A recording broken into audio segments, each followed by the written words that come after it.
میرے ساتھ آج ایک عجیب واقعہ پیش آیا۔ جب میں اپنی دکان پر تھا، میری دکان پر ایک شخص آیا۔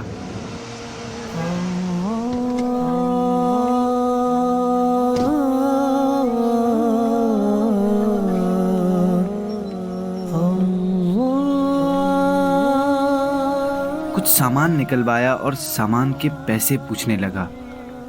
میں نے پیسے بتائے تو اس نے جیب سے پیسے نکالے اور گننے لگا۔ شاید اس کے پاس پیسے کم تھے۔ میری طرف شرمندگی سے دیکھنے لگا، پھر سامان میں سے ایک چیز واپس دیتے ہوئے بولا، یہ واپس رکھ لیں، میرے پاس پیسے کم ہیں۔ میں نے کہا، ایسے کیسے کم ہیں؟ آپ اچھی طرح دیکھیں، دوسری جیب میں دیکھیں، شاید نکل آئیں۔ اس نے میری بات سن کر غیر یقینی کیفیت میں واپس جیب میں ہاتھ ڈالا تو ایک دم رک سا گیا۔ شاید جیب میں کچھ تھا۔ جب نکالا تو وہ 500 کا نوٹ تھا۔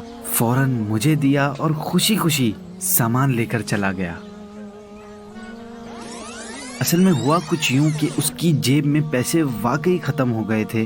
جب وہ پیسے گن رہا تھا تب اس کے برابر میں کھڑا شخص سمجھ گیا تھا کہ اس کے پاس پیسے ختم ہو گئے ہیں اور اب یہ ضرورت کا سامان واپس کروائے گا، اس لیے اس نے فوراً ایک 500 کا نوٹ نکال کر چپکے سے اس کی دوسری جیب میں ڈال دیا۔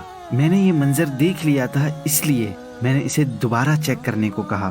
اس کے جانے کے بعد میں اس تیسرے شخص کو دیکھ کر مسکرانے لگا کہ کس طرح اس نے ایک غریب کی مدد کر دی اور اس کی عزت بھی برقرار رکھی۔ یہی پوشیدہ صدقہ کہلاتا ہے۔